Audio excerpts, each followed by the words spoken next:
Now, all this week, we have been helping you get the kids ready to get back to school. And you know, schedules change, life's about to get busier. It is very easy to overlook certain things.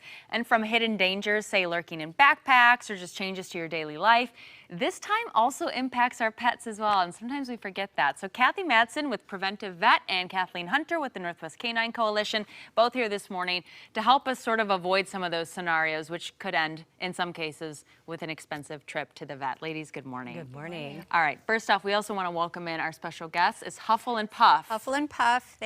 Oh, go ahead. And if you notice, Huffle has his he's got his tie on because it's back to school. It's back to business. He goes to a private school. He's very fancy.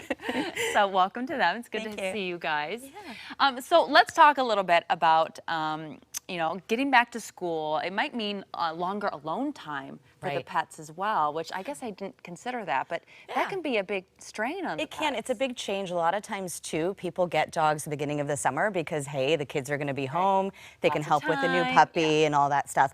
But if you don't get your dog used to being alone and used to that change in routine that's coming up with the school year, it can be really tough for them. They can develop anxiety, separation anxiety. Once it starts, it's really hard to fix after the fact. So prevention is key. What do we do? What do we do right now? You really want to make sure that they're getting enough mental enrichment, so nice puzzle toys, a stuffed Kong. Get them used to being alone for longer amounts of time. So if they're crate trained, fantastic, or just putting a fun interactive puzzle in with them while you go and run some errands for a few minutes, just getting them used to that, desensitizing being alone, making it a fun thing. Yeah. My dog, whenever I leave, she gets a stuffed Kong and she's like, bye, Mom. Yeah, that's we always feed our dogs when we leave, so they're like, oh, you're leaving? Peace out. Yeah. So let's talk a little bit about the backpack situation too, because I guess you really don't think about it. I was telling you guys, I remember when I was a kid, a friend of mine had their dog get into their backpack and eat a bunch of gum, and the dog ended up at the vet. It was super serious. Yeah, and a lot of gums now, especially the sugar-free gums, we brought an example here, they have xylitol, which is extremely toxic to dogs. So it's even in like peanut butters nowadays and protein bars. I mean, you really got to look hard. Yeah, you got to check the ingredient list, make sure that your dog's not getting into things that can really send them to the vet and be fatal in some cases, which is really sad. But with kids now busting out the backpacks as they go back to school, and most parents know they come in the door and throw them on the floor. Right, that's what I used to do. Go about their thing. You really want to make sure that first thing they do, hang them up.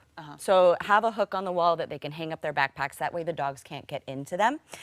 Because the things like gum, if they have sugar-free gum in their bag or medication in their backpacks, a lot of kids nowadays take medication to school. With them, yeah, you don't want your dog getting into that. That can be really toxic for them. And some of the snacks too. Yes, really especially snacks. Snack bags are actually really dangerous because a lot of pets, dogs and cats, get in there because they smell delicious and they suffocate.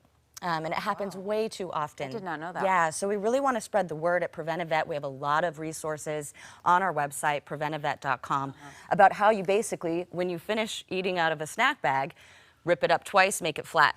Right, before you throw it away. Because I've had dogs, even my little dogs have gotten into the trash. So even if you're like, oh, it's in the trash, they will find a way to get into it. They'll get in there. That's for sure. And this is one thing I did not realize, I kind of learned the hard way, that dogs are not supposed to have raisins. Right, raisins can be toxic. So you want to make sure that any snacks your kids have, they empty their lunchbox. Yeah, grapes too. You know, they empty their lunchbox when they get home, throw away those things. Just like we used to cut the six-pack rings for soda things, we want to make this a new habit for everyone of ripping up those bags, cutting them so they're flat and dogs can't suffocate. I think that's great, and I think maybe it's cool to maybe get the kids involved with some of that stuff so that they feel involved in taking care of the pet and getting into that good routine and doing the right thing. I mean, these are really great tips. And if people are interested in adopting Huffle and Puff, they can do that and make them part of the family. They certainly can. So they are at Saving Great Animals. And if you go to the Northwest Canine Coalition website, there's a link for Huffle and Puff, and for Saving Great Animals. They are Chihuahua mixes, 1 year old. They're siblings, but they don't need to be adopted together. If they can, but they don't have to be.